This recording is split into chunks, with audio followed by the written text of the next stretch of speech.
ಜಿಲ್ಲಾಡಳಿತ, ಜಿಲ್ಲಾ ಪಂಚಾಯತ್ ಮತ್ತು ಮಹಾನಗರ ಪಾಲಿಕೆ ಸಂಯುಕ್ತಾಶ್ರಯದಲ್ಲಿ ರಾಯಚೂರಿನಲ್ಲಿಂದು ಸ್ವಸಹಾಯ ಗುಂಪುಗಳಿಂದ ತಯಾರಿಸಲ್ಪಟ್ಟ ವಸ್ತುಗಳ ಪ್ರದರ್ಶನ ಮತ್ತು ಮಾರಾಟ ಮೇಳ ಹಮ್ಮಿಕೊಳ್ಳಲಾಗಿತ್ತು. ಈ ವೇಳೆ ಅಪರ ಜಿಲ್ಲಾಧಿಕಾರಿ ಶಿವಾನಂದ ಭಜಂತ್ರಿ, ಜಿಲ್ಲಾ ಪಂಚಾಯತ್ ಯೋಜನಾ ನಿರ್ದೇಶಕರಾದ ಡಾ ಟಿ ರೋಣಿ, ಮಹತ್ವಾಕಾಂಕ್ಷಿ ಯೋಜನೆಯ ತಾಲೂಕು ಅಧಿಕಾರಿ ಡಾ ಜ್ಞಾನಸುಂದರಿ ಸೇರಿದಂತೆ ಹಲವರು ಉಪಸ್ಥಿತರಿದ್ದರು. ದೇಶವೇ ಆರ್ಥಿಕವಾಗಿ ಸಬಲರಾಗಲು ಪ್ರಾರಂಭ ಮಾಡ್ತಾ ಇದ್ದೀವಿ. ದಯಮಾಡಿ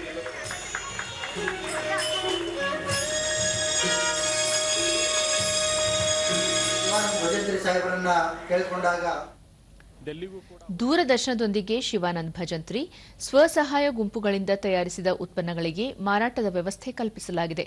ಇದು ಮಹಿಳೆಯರು ಆರ್ಥಿಕವಾಗಿ ಸ್ವಾವಲಂಬಿಗಳಾಗಲು ಪೂರಕವಾಗಿದೆ ಎಂದರು.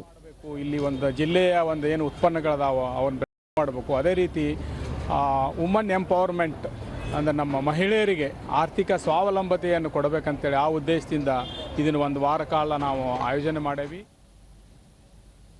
ಡಾ ಟಿ ರೋಣಿ, ಆಕಾಂಕ್ಷಿ ಹಾತ್ ಹೆಸರಿನಲ್ಲಿ ಮಾರಾಟ ಮಳಿಗೆ ತೆರೆಯಲಾಗಿದೆ. ಗ್ರಾಮೀಣ ಪ್ರದೇಶದ ಮಹಿಳೆಯರು ಹೆಚ್ಚಿನ ಸಂಖ್ಯೆಯಲ್ಲಿ ಭಾಗವಹಿಸುತ್ತಿದ್ದಾರೆ. ಕರಕುಶಲ ಉತ್ಪನ್ನಗಳು ಕಡಿಮೆ ದರದಲ್ಲಿ ದೊರೆಯುತ್ತಿದ್ದು, ಜನರು ಇದರ ಸದುಪಯೋಗಪಡಿಸಿಕೊಳ್ಳಬೇಕು ಎಂದರು. 23 ಸ್ಟಾಲ್ಗಳಂತ ಈ ಒಂದು ವೇದಿಕೆಯಲ್ಲಿ ನಮ್ಮೆಲ್ಲ ರಾಯಚೂರಿನ ನಾಗರಿಕರಲ್ಲಿ, ಇತರ ಗಣ್ಯ ವ್ಯಕ್ತಿಗಳಲ್ಲಿ ಇದಕ್ಕೆ ವಿಸಿಟ್ ಮಾಡಿ ನಮ್ಮ SHGಗಳು ಏನು ಪ್ರಾಡಕ್ಟ್ ಮಾಡಿದ್ದಾರೆ ಅದನ್ನು ಪಡೆದುಕೊಂಡು ಹೋಗಿ ಅವರಿಗೆ ಉತ್ತೇಜನ ಕೊಡಬೇಕೆಂಬುದಾಗಿ ತಮ್ಮಲ್ಲಿ ಕೇಳಿ. ಡಾ ಜ್ಞಾನಸುಂದರಿ, ಬ್ಯಾಂಕ್ನಿಂದ ಸಿಗುವ ಸಾಲ ಸೌಲಭ್ಯ ಪಡೆದು ಸ್ವಯಂ ಉದ್ಯೋಗ ಕೈಗೊಳ್ಳಲು ಮಾರ್ಗದರ್ಶನ ನೀಡುವ ಮೂಲಕ ಮಹಿಳೆಯರು ಅಭಿವೃದ್ಧಿ ಪಥದಲ್ಲಿ ಸಾಗಲು ಸಹಕಾರ ನೀಡಲಾಗುತ್ತಿದೆ ಎಂದು ಹೇಳಿದರು.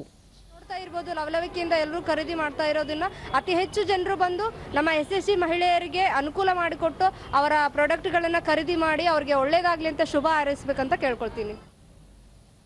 ಸಿಂಧನೂರು ಸ್ವಸಹಾಯ ಗುಂಪಿನ ಸದಸ್ಯ ರೇಣುಕಾ, ಗ್ರಾಮೀಣ ಪ್ರದೇಶದ ಮಹಿಳೆಯರು ತಯಾರಿಸಿದ ವಸ್ತುಗಳಿಗೆ ಮಾರಾಟದ ವ್ಯವಸ್ಥೆ ಕಲ್ಪಿಸಿರುವುದು ಸಂತಸದ ವಿಷಯ ಎಂದರು.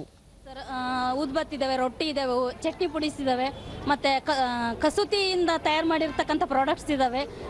ಇನ್ನಿತರ ಎಲ್ಲ ಬೇರೆ ಬೇರೆ ತರದ ವಸ್ತುಗಳನ್ನು ಇಲ್ಲಿ ನೋಡಬಹುದಾಗಿದೆ. ನೀವು ರಾಯಚೂರು ಶ್ರೀ ಸಂಗಮ ಸ್ವಸಹಾಯ ಸಂಘದ ಸದಸ್ಯೆ ಅನ್ಸೂಯ, ಸೆಮಿ ಬೆಡ್, ಯೋಗ ಮ್ಯಾಟ್, ಚಟ್ನಿ ಪುಡಿಗಳನ್ನು ತಯಾರಿಸಿ ಮಾರಾಟ ಮಾಡುತ್ತಿದ್ದು ಉತ್ತಮ ಲಾಭ ಬರುತ್ತಿದೆ ಎಂದು ಹೇಳಿದರು. ಇರಲಿಲ್ಲ, ಇಲ್ಲಿ ಇದು DC ಸರ್ ಬಂದು ಎಲ್ಲ ಇದು ಆಕಾಂಕ್ಷ ಇದು ಮಾಡಿ ನಮ್ಗೆ ಅನುಕೂಲ ಮಾಡಿಕೊಟ್ಟಾರ. ಚೆನ್ನಾಗಿ ಮಾರ್ಕೆಟಿಂಗ್ ಸಿಕ್ಕಿದೆ ನಮಗೆ.